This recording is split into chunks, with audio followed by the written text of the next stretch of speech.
Selamat sore semua saudara, senang sekali kembali bisa menyapa Anda dimanapun Anda berada. Jemaat GPD Brisbane yang saya kasihi di dalam Tuhan Yesus Kristus. Saya percaya saudara sedang bersama dengan keluarga Anda, dengan teman Anda di tempat Anda, dan saya percaya bahwa apa yang menjadi hati Tuhan buat kita semua sore hari ini, kiranya itu boleh menyentuh hatimu, boleh menyentuh kehidupan keluargamu, dan terlebih kuasa dan otoritas firman boleh membawa berkat dalam kehidupan kita semuanya. Puji Tuhan, saudaraku yang kekasih di dalam Tuhan, mari saudara kita langsung dalam pembacaan firman Tuhan. Di dalam 1 Petrus pasal yang kedua, ayat yang ke-24. 1 Petrus pasal yang kedua, ayat yang ke-24. Saudara bisa mengikuti pembacaan lewat screen di depan saudara. 1 Petrus 2:24. Ia sendiri telah memikul dosa kita di dalam tubuhnya di kayu salib, supaya kita yang telah mati terhadap dosa hidup untuk kebenaran. Oleh bilur-bilurnya kamu telah sembuh. Alkitab begitu clear saudara, mengingatkan kepada kita tentang apa yang sudah Yesus kerjakan di dalam hidup kita. Alkitab katakan, Yesus telah memikul dosa kita di dalam tubuhnya. Dosa kita di dalam tubuhnya di kayu salib, supaya kita hidup untuk kebenaran. Dan oleh bilur-bilurnya kamu telah sembuh. Saudara, Alkitab berkata bahwa penyaliban Yesus adalah sebuah proses kepada salib itu sendiri. Kisah tentang salib Yesus tidak hanya dimulai dan berhenti di Golgota, tapi salib Yesus adalah sebuah proses ketika Yesus ditangkap sampai di Golgota. Dan sekali lagi dia tidak hanya berhenti di sana, tapi salib itu, saudara, berita, kuasa, kekuatan, kemenangan, berkat itu sampai hari ini, sampai Tuhan Yesus datang kembali. Nah, saudara yang kekasih, mari kita secara perlahan-lahan kita akan coba melihat apa yang Tuhan ingin letakkan buat kita sore hari ini. Tadi pagi saya berbicara tentang bahwa kita ada di salib itu. Bahwa kita ada di tangan Tuhan. Dia menggenggam hidup kita. Dan ketika kemudian paku itu menyentuh salib, Alkitab berkata maka dari tangannya mengalir darah. Dan darah itu yang membasuh kita. Hidup kita yang ada di tangan Tuhan. Saudara, kita akan melihat perspektif yang lain dalam proses salib itu sendiri, saudara, hari ini. Saudara, kita tinggalkan dulu ayat yang kita barusan baca. Saya ingin kita langsung lompat di dalam Yohanes pasal yang kedua, ayat yang ke-19 sampai ayat yang ke-21. Yohanes pasal 2 ayat 19 sampai ayat 21. Jawab Yesus kepada mereka, rombak bait Allah ini dan dalam 3 hari aku akan mendirikannya kembali. Lalu kata orang Yahudi kepadanya, 46 tahun orang mendirikan bait Allah ini, dan engkau dapat membangunnya dalam 3 hari. Ayat 21. Tetapi yang dimaksudkannya dengan bait Allah ialah tubuhnya sendiri. Kemudian sesudah ia bangkit dari antara orang mati, barulah teringat oleh murid-muridnya bahwa hal itu telah dikatakannya, dan mereka pun percayalah akan kitab suci dan akan perkataan yang telah diucapkan Yesus. Saudara, kalau saudara mengikuti pembacaan awal dari pasal ini, saudara akan mendapatkan ketika Yesus mendapati bait Allah menjadi tempat yang tidak pada fungsi yang seharusnya. Ketika bait Allah beralih fungsi, beralih makna, ya, sehingga tujuan kepada bait Allah itu pun menjadi berbeda. Ketika orang-orang datang ke bait Allah, mereka bukan lagi datang kepada bait Allah dalam fungsi spiritualnya, tapi mereka datang kepada bait Allah hanya sekedar dalam fungsi sosialnya, dalam fungsi ekonomi dan lain-lain. Tapi saya tidak bicara tentang fungsi itu sendiri, tapi saya ingin berbicara tentang ketika kemudian Yesus berkata kepada para ahli-ahli Taurat, para kelompok agamawi pada waktu itu, dan Yesus katakan bahwa rombak bait Allah dan dalam 3 hari aku akan mendirikannya kembali. kemudian clear dijelaskan juga oleh ayat dalam pembacaan ini bahwa yang dimaksudkan oleh Yesus adalah tubuhnya sendiri. Rombak bait Allah ini, maka dalam 3 hari aku akan mendirikannya kembali. Dan yang Yesus maksudkan adalah tubuhnya sendiri. Tubuhnya, bait Allah adalah tubuhnya. Lalu kemudian Alkitab katakan ketika Yesus bangkit dari kematian, maka barulah kemudian murid-murid Yesus mengerti apa yang disampaikan oleh Yesus pada waktu itu. Nah, saudara, penting hari ini kita akan melihat sekitar sedikit tentang tubuh Kristus. Tentang tubuh Kristus. Saudara, saya ingin berkata kepada saudara, ketika Yesus berkata, rombak bait Allah ini, maka dalam 3 hari aku akan mendirikannya kembali. Sebenarnya pesan spiritualnya begitu sangat kuat. Bahwa ketika Alkitab katakan bahwa yang dimaksudkannya dengan bait Allah adalah tubuhnya sendiri. Yesus ingin berkata sebenarnya bahwa tidak ada satu kekuatan apapun yang sanggup menghancurkan bait Allah. Atau sekalipun bahwa bait Allah kemudian hancur, ya, Alkitab katakan Yesus mampu membangunnya kembali. Yesus mampu membangunnya kembali. Saudara, kalau coba kita relasikan dengan kitab Yeremia ketika dia berbicara tentang bejana, ketika berbicara tentang bejana, Alkitab katakan bahwa ketika bejana itu rusak, maka dia sanggup menjadikan bejana yang baru. Jadi saudara, clear yang Yesus ingin katakan bahwa bait Allah itu, ya, tubuh Kristus itu ada di dalam kuasa Allah. Dan apapun usaha untuk menghancurkan itu tidak akan benar-benar menghancurkan atau membinasakannya. Tidak sama sekali. Karena sekali lagi Yesus, Alkitab katakan Tuhan sebagai bait Allah yang baru, sebagai bejana yang baru. Tapi saya tidak bicara tentang bejana hari ini. Mari sekali lagi kita secara cepat saudara melihat ayat-ayat yang mendukung hal ini. Efesus pasal 5 ayat 29. Sebab tidak pernah orang membenci tubuhnya sendiri, tetapi mengasuhnya dan merawatinya, sama seperti Kristus terhadap jemaat.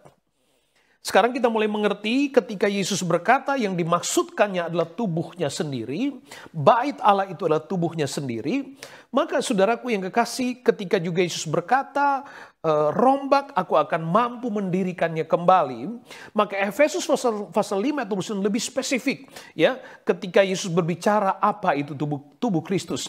Sebab tidak pernah orang membenci tubuhnya sendiri, tetapi mengasuhnya dan merawatnya sama seperti Kristus terhadap jemaatnya. Karena kita adalah anggota tubuhnya. Haleluya. Kita adalah anggota tubuhnya. Sekarang kita mulai menangkap saudaraku yang kekasih di dalam Tuhan, bahwa ketika kita berkata kita adalah tubuh Kristus.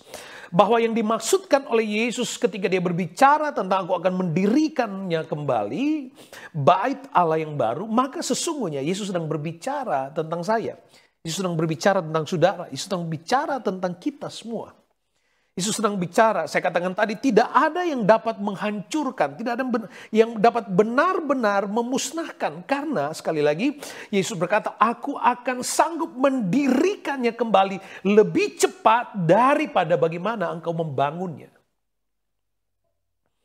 Bahkan Alkitab katakan jelas, aku akan sanggup menjadikan bejana yang baru. Aku akan sanggup mengubahkan, menjadikan sesuatu yang lebih mulia bahkan. Nah demikianlah kira-kira kita menangkap dalam kitab Efesus bagaimana perhatian Tuhan untuk gereja Tuhan. Bagaimana kasih Tuhan, bagaimana perlindungan Tuhan, bagaimana hati Tuhan untuk saya, hati Tuhan untuk saudara, hati Tuhan untuk kita semua. Jelas Alkitab katakan bahwa kita sebagai manusia, kita pasti memiliki keinginan untuk merawat tubuh kita. Demikian pun Yesus, dia pasti merawat tubuhnya. Nah kita adalah tubuh Kristus, demikian juga Kristus terhadap orang percaya. Maka Saudara-saudara sadar atau tidak sadar, maka ada pemeliharaan Tuhan. Ada pemeliharaan Tuhan yang sangat clear yang sedang kita alami setiap hari. Ya, itu kira-kira dalam bahasa kita setiap hari kita selalu berkata hidup ini adalah karena kasih karunia. Bahwa sesungguhnya bahwa Yesus sedang merawat tubuhnya, artinya Yesus juga merawat gerejanya, artinya hidup kita sedang dijaga, sedang dirawat oleh Tuhan. Sedang dirawat oleh Tuhan. Atau dalam bahasa yang lain sini dikatakan bahwa ketika Alkitab gunakan kata Yesus sedang merawat tubuhnya, sesungguhnya Alkitab mau ingin menjelaskan kepada kita bahwa Tuhan sedang menjauhkan kita dari segala potensi, kerugian, bahaya, kehancuran, kebinasaan, kerusakan, apapun bentuknya. Karena sekali lagi, ketika kita menjadi tubuhnya, ketika kita menjadi bagian dari tubuh Kristus, saudara, maka Kristus akan merawat kita. Alkitab kata demikianlah Kristus bagi jemaatnya, bagi gerejanya. Ya, bagi jemaatnya, bagi gerejanya. Kalau Yesus katakan dia sanggup mendirikan bait Allah kembali dalam 3 hari. Yesus ingin menegaskan kepada seluruh dunia bahwa orang yang percaya kepada Tuhan, dia memiliki pemeliharaan yang sangat privilege, memiliki pemeliharaan yang sangat spesial dari Tuhan. Dan Tuhan ingin mengatakan bahwa kasih karunia-Nya itu sempurna. Seperti kita merawat tubuhnya setiap hari, seperti kita menjaga kesehatan kita setiap hari, demikian perhatian Allah bahkan lebih detail perhatian Allah terhadap saya, terhadap saudara, terhadap kita semua. Sekali lagi, karena kita adalah tubuhnya. Kita adalah tubuh Kristus. Dan dia tidak akan pernah membiarkan kita mengerti, saudara, dalam penjelasan-penjelasan sangat umum bahwa kasih Tuhan tidak pernah jauh dari kita. Cerita tentang kasih Allah yang sempurna berulang-ulang kali kita dengarkan, bahkan lagu-lagu yang kita nyanyikan itu banyak kali berbicara tentang bagaimana pemeliharaan Allah yang begitu sangat sempurna. Saudara yang kekasih, sebuah kisah di sebuah desa, seorang petani yang kemudian saudara mendapati bahwa kandangnya, ya kandang petani yang juga memelihara ternak dan juga kemudian dalam kisah itu dikatakan dia memiliki kandang ayam. Lalu kemudian saudara pada satu waktu ketika petani ini pulang, dia mendapati bahwa kandang ayamnya itu sedang menyala terbakar. Sedang terbakar. Kemudian ketika dia tiba, dia mendapati bahwa kandang ayam itu sudah terbakar. Demikian juga ayam-ayam yang ada di dalam kandang itu. Dengan saudaraku dengan sangat menyesal, kemudian sedih ketika dia berbalik saudaraku, dia mendengar ada bunyi. Ada bunyi ayam. Lalu kemudian dia penasaran, dia mencari sumber bunyi suara ayam itu, saudara. Lalu dia mendapati saudaraku, kemudian ada seekor induk ayam yang sudah hangus terbakar, saudara. Lalu kemudian keluar dari sayap dari induk ayam itu ada 3 ekor ayam kecil. Pesan spiritual, pesan moralnya kuat sekali. Bagaimana induk yang mengorbankan dirinya untuk menjaga anak-anaknya. Ini sebuah gambaran juga yang sangat konkret untuk mengatakan kepada kita bahwa demikianlah, bahkan melebihi kisah itu, Allah di dalam pribadi Tuhan Yesus Kristus merawat, menjaga, memelihara tubuhnya, gerejanya, jemaatnya. Untuk saya, untuk saudara, untuk kita semua. Kita adalah tubuh Kristus. 1 Korintus 12 ayat 24 dan 25 dan beberapa ayat setelah itu katakan, hal ini tidak dibutuhkan oleh anggota-anggota kita yang elok. Allah telah menyusun tubuh kita begitu rupa sehingga kepada anggota-anggota yang tidak mulia diberikan penghormatan khusus. Perhatikan ayat 25. Supaya jangan terjadi perpecahan dalam tubuh. Tetapi supaya anggota-anggota yang berbeda itu saling memperhatikan. Karena itu, jika satu anggota menderita, semua anggota turut menderita. Jika satu anggota dihormati, semua anggota turut bersuka cita. Kamu semua adalah tubuh Kristus dan kamu masing-masing adalah anggotanya. Saya adalah anggota, kita adalah tubuh.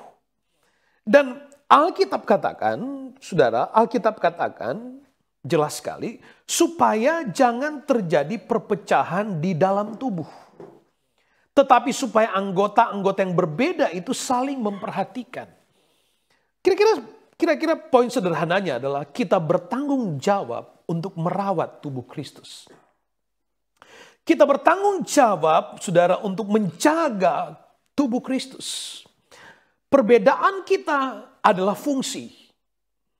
Perbedaan itu adalah kemuliaan, adalah keagungan. Tapi perhatikan dengan baik, saudaraku yang kekasih. Jelas Alkitab katakan jangan terjadi perpecahan. Perbedaan dalam tanggung jawab, dalam kelebihan masing-masing itu baik. Itu bicara tentang fungsi di dalam tubuh itu sendiri.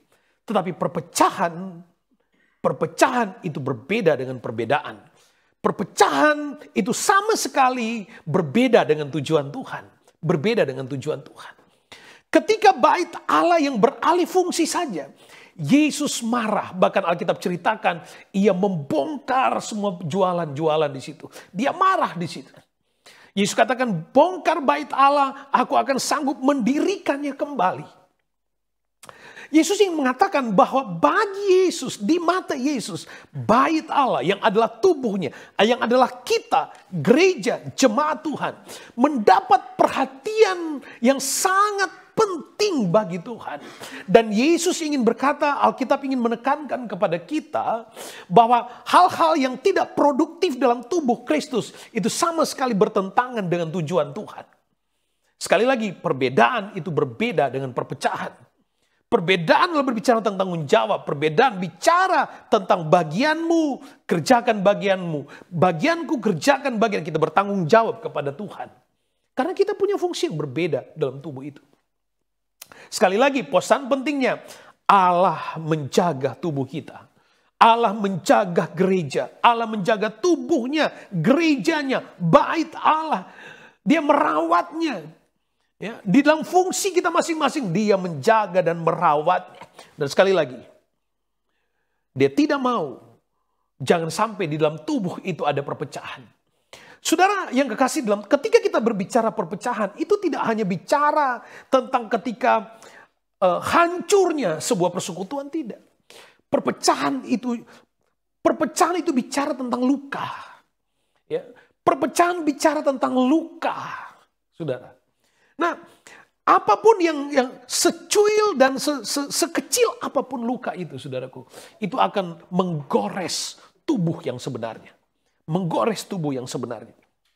Ingat, saudaraku, kita semua adalah tubuh Kristus. Dan kita semua adalah anggota tubuh Kristus. Sekali lagi, Tuhan merawat tubuh Kristus, menjaga tubuh Kristus seperti kita menjaga tubuh kita. Demikian Tuhan menjaga gereja Tuhan. Supaya apa? Yang pertama dikatakan jelas, supaya jangan ada disunity, supaya jangan ada perpecahan, supaya jangan ada perpecahan. Saudara, kita semua mengerti bahwa disunity adalah musuh terbesar kita. Musuh terbesar kita. Sekali lagi, ketika kita berbicara perpecahan, tidak hanya tentang hancurnya sebuah komunitas, tidak. Tapi tentang luka, tentang secuil, tentang goresan di dalam tubuh itu sendiri. Tentang seberapa besar rasa, seberapa besar hati kita terhadap sesama. Ya. Yohanes 17 ayat 22, perhatikan baik. Yohanes 17, 22, 23. Dan aku telah memberikan kepada mereka kemuliaan yang engkau berikan kepadaku, supaya mereka menjadi satu, sama seperti kita adalah satu. Aku di dalam mereka dan engkau di dalam aku, supaya mereka pun sempurna menjadi satu, agar dunia tahu bahwa engkau yang telah mengutus aku dan bahwa engkau mengasihi mereka sama seperti engkau mengasihi aku.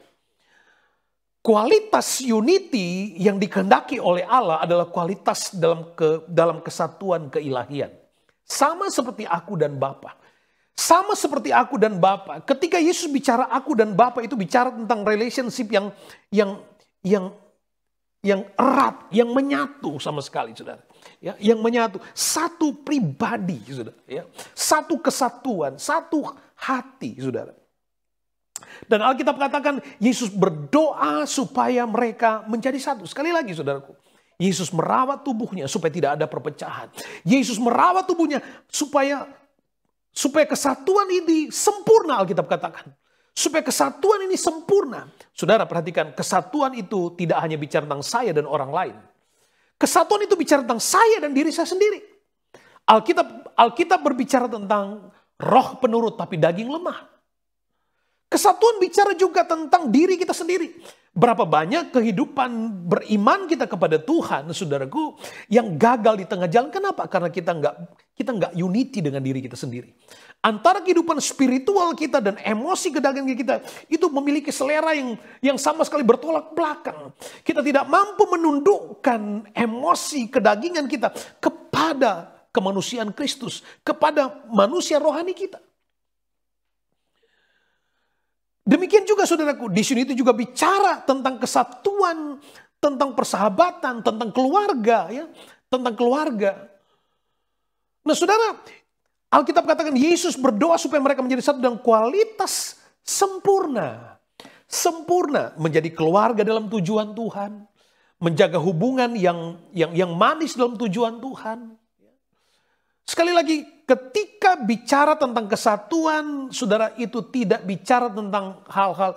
Kadang-kadang saudara, ketika kita bicara kesatuan, kita suka melihat.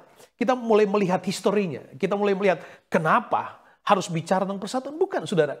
Ya, kita membersihkan itu artinya supaya tidak ada potensi-potensi kotor yang kemudian akan merasuk. Kita membersihkan sesuatu bukan karena selamanya dia kotor. Tapi kalau bisa di-maintain untuk selamanya bersih, why not, saudara? Ya. Nah, demikian juga dengan kesatuan. Menjaga kualitas itu. Menjaga kualitas dan perhatikan baik. Karena kesatuan adalah hati Tuhan. Kesatuan bicara tentang tubuh Kristus. Kesatuan bicara tentang perbedaan yang dimaksimalkan dalam fungsi masing-masing dengan tanggung jawab yang sama kepada Tuhan. Dan masing-masing mengerti, memahami fungsi dan tanggung jawabnya. Saya tidak bisa menjadi bagian pada fungsi yang lain dalam tubuh Kristus. Saya punya bagian dan itu anugerah Allah buat saya. Demikian juga saudara. Saudara punya bagian yang Allah letakkan di dalam diri saudara dan hanya saudara yang mampu mengerjakan itu. Dan kita masing-masing bertanggung jawab kepada Tuhan. Jadi perhatikan dengan baik. Yesus tidak mau supaya kemudian kita coba kadang-kadang kreativitas dan inovasi itu membawa kita keluar dari panggilan yang sebenarnya. 1 Korintus 15 ayat 44. 1 Korintus 15 ayat 44. Yang ditaburkan adalah tubuh alamiah, yang dibangkitkan adalah tubuh rohani. Jika ada tubuh alamiah, maka ada pula tubuh rohani. Ada tubuh alamiah, ada tubuh rohani. Saudara, tubuh Kristus adalah bicara tentang tubuh rohania, tubuh rohani, ya, spiritual body. Jadi persekutuan kita sebagai tubuh Kristus bicara tentang tubuh yang rohani, bicara tentang tubuh yang rohani. Sebenarnya kesatuan yang paling kesatuan yang sempurna yang dimaksudkan oleh Yesus, kesatuan sebagai tubuh yang rohani. Tubuh yang rohani. Kita saudaraku punya kadang-kadang salah membangun konsep dalam kesatuan itu. Kita kadang-kadang berfokus kepada kesatuan pada aspek sosialnya. Sehingga kita kadang-kadang ada hidden agenda. Banyak kali kayak gitu kan.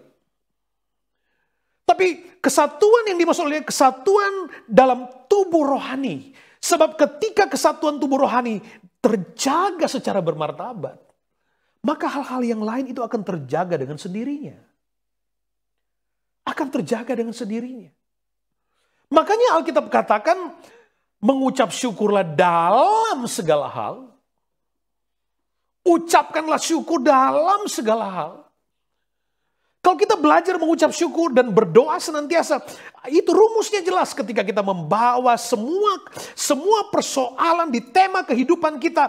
Alkitab katakan ketika kita membawanya di dalam doa, maka semua apa yang kita hadapi bisa diselesaikan di ruang spiritual. Di dalam hubungan spiritual itu. Di ruang yang tidak bisa terlihat dengan mata, tidak bisa diukur dengan pikiran. Tapi ketika hubungan itu clear, terjalin, ada pertemuan di udara dalam tanda petik saudaraku. Ada kehidupan rohani yang terjaga dengan baik. Ada relasi doa yang terbangun dengan baik. Saling menopang satu dengan yang lain di dalam saling mendoakan, saling mendoakan. Maka saudaraku yang kekasih dalam Tuhan, kualitas persekutuan itu akan terjadi dengan baik.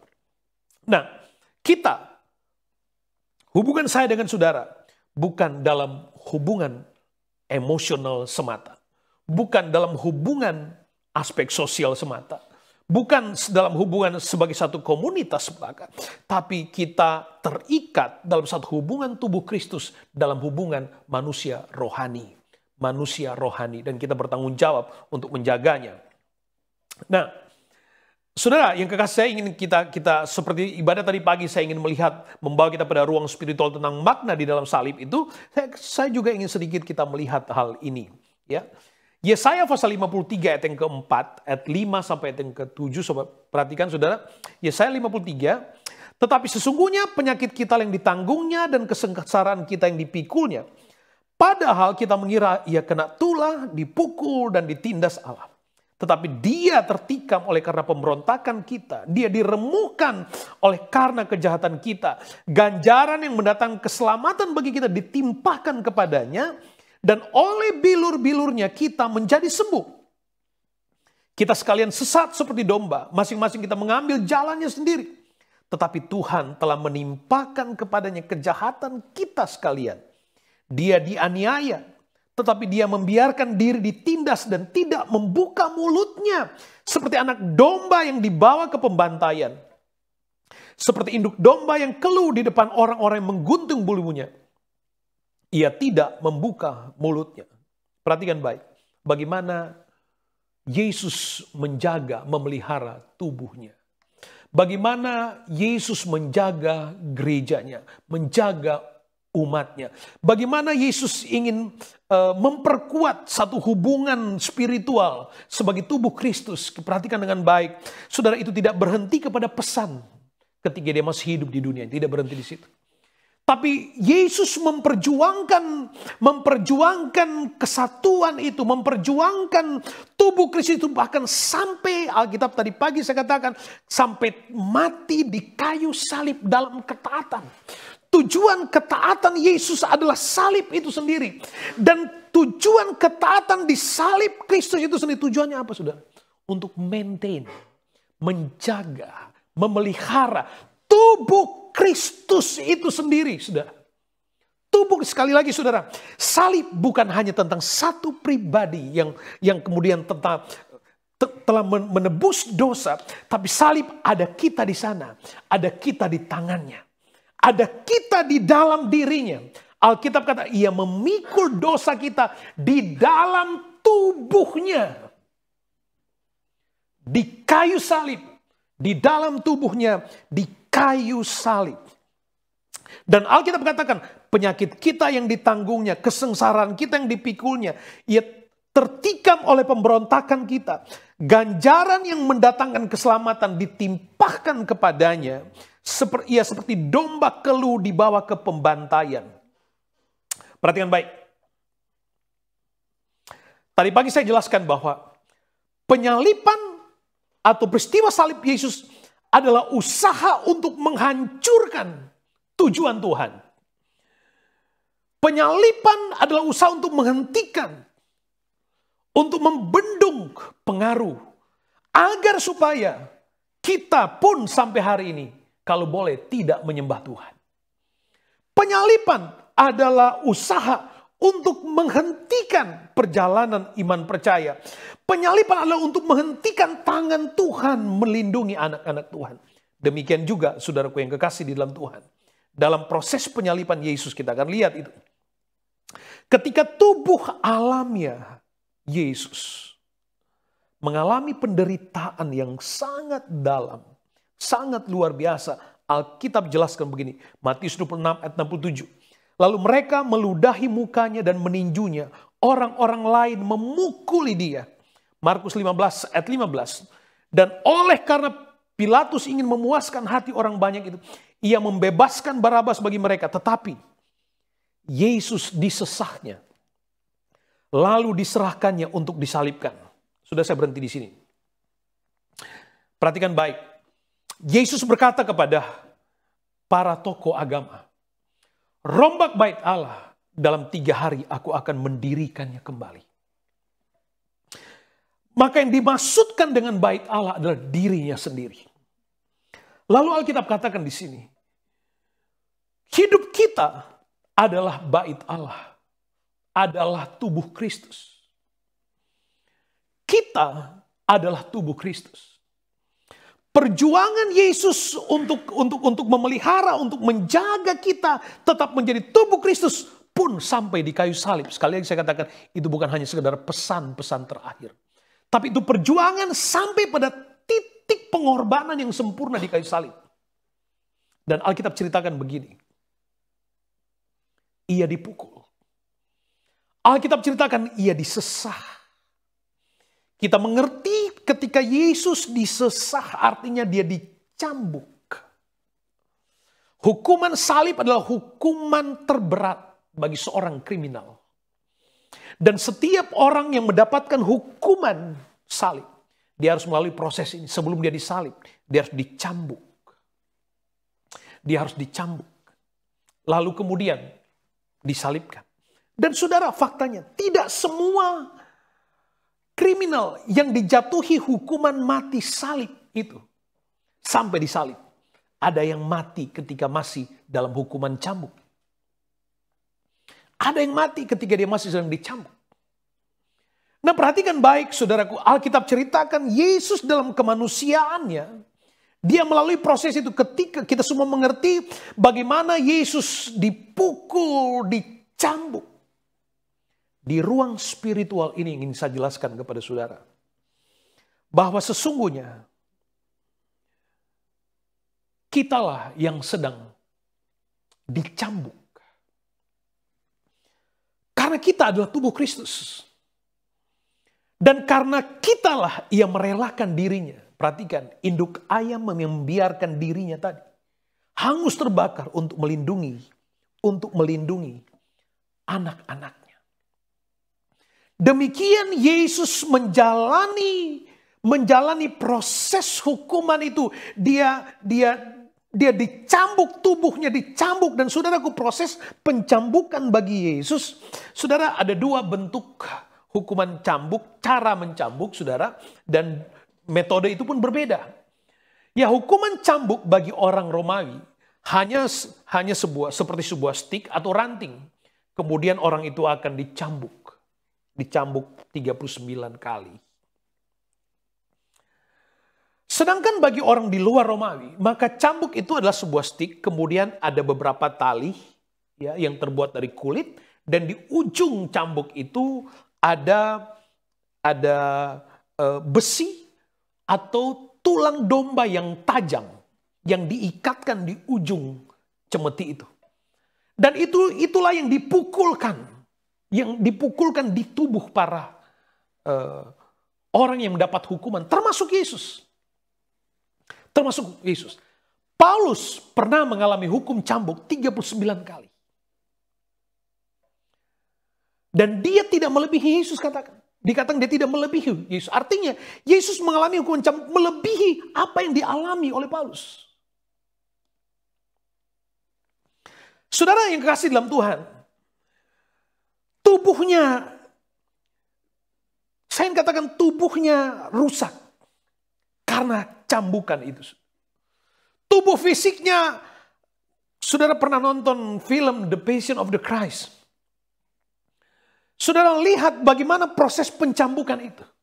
Tapi lebih jauh dari itu, di ruang spiritual itu sendiri, maka sesungguhnya yang Yesus sedang perjuangkan, ingat, keilahiannya nggak bisa dimatikan. Kemanusiaannya bisa dimatikan, tapi pun itu dia buktikan dia bangkit kembali. Tapi kemanusiaannya hadir bagi dunia untuk apa? Kemanusiaannya hadir bagi dunia untuk mengalami cambuk cambukan, pukulan itu, mengalami luka-luka yang dalam. Untuk apa sebenarnya? Dia mengalami itu sendiri hanya untuk apa? Seperti induk ayam tadi yang melindungi. Demikian saudaraku yang kasih, saya katakan tadi pagi, kita yang nikmati keselamatan, dia yang rasakan sakitnya. Demikian pun saya dan saudara. Di salib itu ada kita. Di proses itu juga ada kita. Ketika Yesus sedang dicambuk, berulang-ulang kali dicambuk, maka perjuangannya hanya satu. Supaya tubuhnya terjaga dengan baik. Supaya tubuh Kristus itu tetap satu. Supaya relasi kita dalam persekutuan manusia rohani kita itu tetap satu. Kita tidak terpecah. Dan ingat, ini pun adalah usaha iblis untuk menghancurkan tubuh Kristus. Iblis tahu persis yang paling gampang dirusak, adalah kesatuan.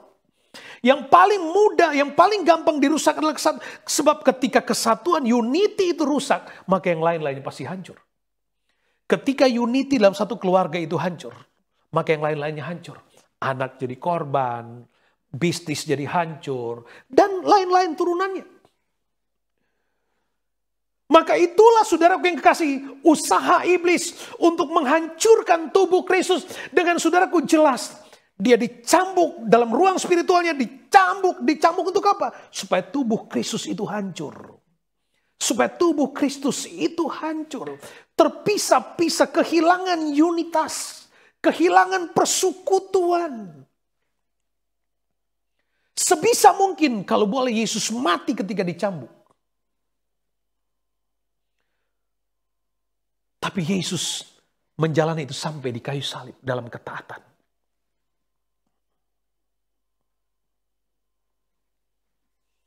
Saudara yang kekasih di dalam Tuhan Yesus Kristus. Matius pasal 18 ayat 19 katakan begini.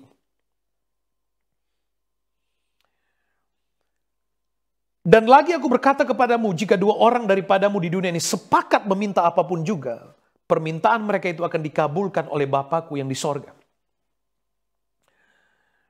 Cambuk itu sebenarnya adalah untuk kita. Kita yang sedang dicambuk. Hanya saja kita tidak mengalaminya secara langsung. Saya katakan tadi, salib tidak berhenti di Golgota. Tapi usaha untuk mematikan, usaha untuk menghancurkan tetap terjadi sampai hari ini. Tetap menjadi usaha dan perjuangan oleh iblis untuk menghancurkan gereja Tuhan. Sampai hari ini. Sampai hari ini. Usaha itu terus berjalan. Kenapa? Karena dia tahu persis saudaraku. Kesatuan, kesepakatan itu powerful. Alkitab Yesus dikatakan kalau ada 2-3 orang yang sepakat. Maka permintaan mereka akan dikabulkan oleh Bapa di sorga. Sekali lagi, cambuk itu sebenarnya adalah untuk kita. Kita yang sedang dicambuk hanya kita tidak merasakannya. Kenapa? Karena Yesus sendiri yang merasakan. Yesus sendiri yang mengambil rasa itu. Yesus sendiri yang mengambil derita itu untuk kita. Tapi sampai hari ini pukulan itu sering dilakukan untuk kita. Hanya saja Tuhan tetap menjaga kita sampai hari ini. Hanya saja tangan Tuhan tetap melindungi kita. Hanya saja kita dirangkul oleh Tuhan. Saudaraku yang kekasih di dalam Tuhan. Saya ingat ada satu film pendek saudara. Yang mengisahkan tentang seorang anak kecil. Kemudian ada nampak gambar Yesus yang besar. Kemudian anaknya sedang berjalan. Dan Yesus mengikutinya. Dan dia protes, kemana Tuhan itu? Di mana Tuhan itu? Tapi kemudian di zoom, nampak jauh. Waktu nampak jauh, anak ini sedang berjalan, kemudian ada batu-batu yang dilemparkan kepada anak ini. Ada batu yang dilemparkan, tapi batu tidak pernah nyampe kena kepada anak ini. Kenapa? Semua batu itu justru kena di punggungnya Yesus. Kena di punggungnya Yesus. Saudara yang kasih dalam Tuhan, sekali lagi, sampai hari ini usaha untuk menghancurkan tubuh Kristus. Mungkin bentuk bentuknya berbeda. Pencambukannya lagi bukan pencambukan fisik yang kita bisa lihat. Tapi tetap tidak, usaha iblis untuk menghancurkan gereja Tuhan tetap terjadi. Usaha iblis untuk menghancurkan keluarga Kristen itu tetap terjadi. Usaha iblis banyak, tapi dengar baik. Tidak semua usaha yang terus dikerjakan oleh iblis itu terjadi. Kenapa? Karena ada tangan Tuhan. Karena Tuhan yang melindungi kita. Kita suka protes, Tuhan di mana Tuhan? Apakah Tuhan tidak peduli dengan apa yang saya alami? Saudaraku yang kasih dalam, hanya saja kita tidak melihatnya. Bahwa sebenarnya dia sedang menanggung semua penderitaan yang diarahkan kepada kita. Hanya saja kita nggak merasakan langsung panah-panah api jahat. Yang nggak pernah nyampe di kita, tapi dia menyentuh tangan Tuhan. Menyentuh punggungnya Tuhan. Menyentuh mukanya Tuhan yang menjaga kita. Saudara yang kekasih di dalam Tuhan. Seperti kita merawat tubuhnya, demikian pun Kristus merawat gerejanya, menjaga gerejanya. Saudara, mari saudaraku yang kekasih di dalam Tuhan. Ada usaha yang berusaha dilakukan oleh iblis untuk menghancurkan kita. Menghancurkan kita sekali lagi ketika kita berbicara tentang unity. Bukan karena ada disunity, bukan. Tapi supaya kita ngerti bahwa ada usaha iblis yang sedang dilakukan, bahkan sedang terjadi mungkin. Saya nggak tahu Anda yang sedang menyaksikan pelayanan ini. Bahkan mungkin di dalam dirimu, di dalam diri kita sendiri ada disunity.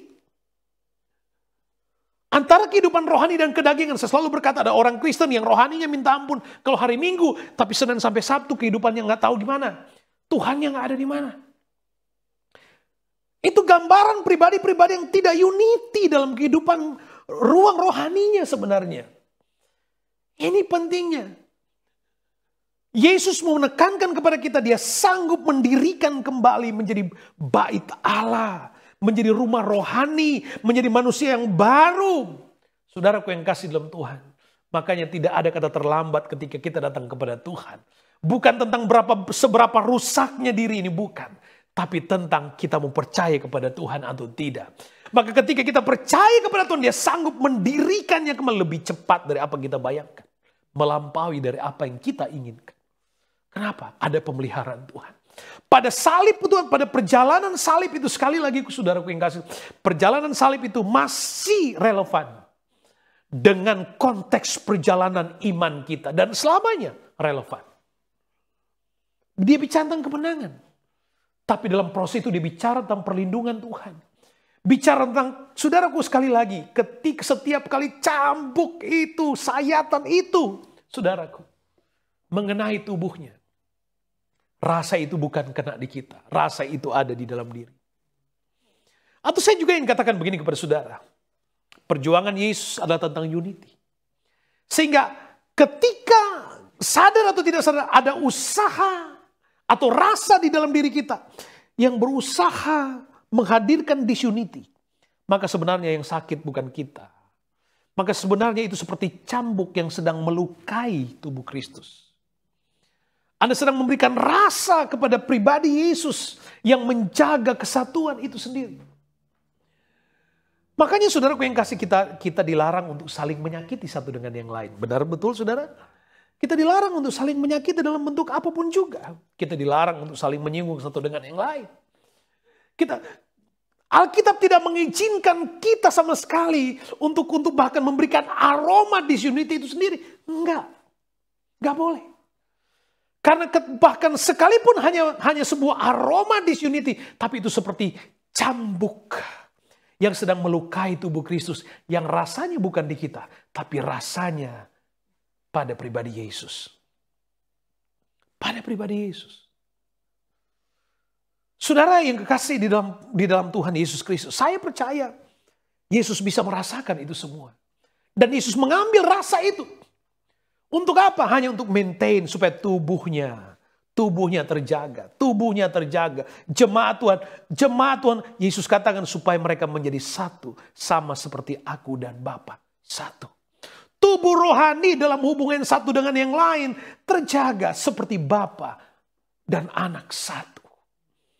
Saudara yang kekasih, di dalam saya bersyukur saudaraku, di dalam moto pelayanan kita, moto di gereja kita, strong community, strong faith, saudara. Kita bicara tentang komunitas yang kuat, dengan iman yang kuat. Saudara, sesungguhnya ketika kita memandang kepada Allah, maka sekali lagi Allah sedang memberkati kita. Saudara yang kekasih, jangan biarkan iblis merusak atau menanamkan aroma, jangankan benih, aroma apapun yang tidak memberkati diri kita sendiri. Jangan membuka diri kita dengan aroma-aroma yang merusak fokus, merusak hal-hal penting dalam diri kita untuk bertumbuh kepada Tuhan. Ingat sekali lagi, saya tidak bicara tentang seseorang, saya bicara tentang diri saya. Saya tidak bicara tentang beberapa orang, saya bicara tentang kita semua. Bahwa saudaraku yang kekasih dalam Tuhan, Allah menjaga kita. Karena kita adalah tubuh Kristus. Perbedaan itu adalah berkat Allah dalam diri kita. Dalam tanggung jawab yang sama kepada Tuhan. Perbedaan itu tidak sama dengan perpecahan. Itu yang Allah ingin kita maintain. Tuhan gak suka perpecahan. Tuhan mau kita sepakat. Iblis gak suka kita sepakat. Karena sepakat itu powerful. Makanya iblis ingin menghancurkan itu semua. Mari saudaraku yang kasih di dalam Tuhan Yesus Kristus. Pada perjalanan salib itu, ingat. Yesus memberikan dirinya supaya tubuh Kristus, tubuh rohaninya. Tubuh Kristus, tubuh rohani itu terjaga. Ia hadir mengambil rupa dengan tubuh alaminya. Ia mengenakan tubuh alami supaya dia bisa merasakan. Supaya kita nggak protes, Tuhan mah enak-enak aja di sorga. Enggak. Dia mengambil rupa tubuh alami. Supaya dia bisa rasakan apa yang kita rasakan. Dia bisa alami apa yang kita, bahkan sudah dia mengambil keputusan dalam ketaatan maksimal di kayu salib. Dia ambil rasa yang tidak mungkin dapat kita rasakan. Dia tahu kita nggak sanggup. Dia tahu kita nggak mampu. Dia tahu kita nggak sanggup alami cambuk karena dosa. Dia tahu kita nggak sanggup alami penderitaan dan pukulan karena dosa. Dia tahu kita pasti nggak sanggup. Makanya dia berikan dirinya. Alkitab katakan sorga memutuskan untuk mengorbankan anak tunggalnya. Supaya tubuh Kristus terjaga. Supaya saya dan saudara terjaga. Supaya unity itu menjadi satu kehidupan yang real. Kita nikmati dalam hubungan rasio, dalam hubungan rohani kita satu dengan yang lain. Mari saudaraku yang kekasih, 1 Petrus 2 ayat 4 kembali kepada ayat awal kita, saudara. Ia sendiri telah memikul dosa kita di dalam tubuhnya di kayu salib. Supaya kita yang telah mati terhadap dosa, hidup untuk kebenaran. Haleluya. Supaya kita hidup, dia dicambuk, menjaga tubuhnya adalah kita. Supaya apa? Supaya kita hidup untuk kebenaran. Dan luka-luka itu, karena cambuk itu Alkitab kata bilur-bilurnya kamu telah sembuh. Dia yang luka, kita yang sembuh. Kita yang salah, kita yang berdosa, dia yang tanggung. Kita yang salah, kita yang berdosa, dia yang dipukul. Kita yang salah, dia yang menderita. Kita yang salah, darahnya memberikan penebusan buat kita. Dan untuk alasan apapun Yesus katakan bilur-bilur. Luka-luka itu menyembuhkan kita. Luka-luka itu menyembuhkan. Mari saudaraku yang kasih, kita hidup dalam kebenaran. Kita pandang kepada Yesus. Saya dan saudara adalah bagian dari tubuh Kristus. Keluargamu adalah bagian dari tubuh Kristus. Suami, istri, anak, siapapun di dalam keluargamu, saudara, adalah bagian dari tubuh Kristus. Seperti kita merawat tubuh kita, demikian Kristus merawat kita, merawat saya, merawat saudara. Untuk itulah kita hidup dalam kebenaran. Mari saudara, saya mengajak kita semua mempersiapkan hati kita, kita akan masuk dalam perjamuan Tuhan. Saya percaya kasih Allah sempurna dalam hidup kita. Saya percaya kasih Allah tak berhenti. Dengar baik saudaraku, perjalanan kemenangan oleh salib itu tidak berhenti di Golgota. Perjalanan salib Kristus itu sampai hari ini kita nikmati makna kemenangannya. Sampai hari ini kita nikmati kekuatannya. Alkitab katakan berita tentang salib adalah kekuatan bagi orang yang percaya kepada Tuhan.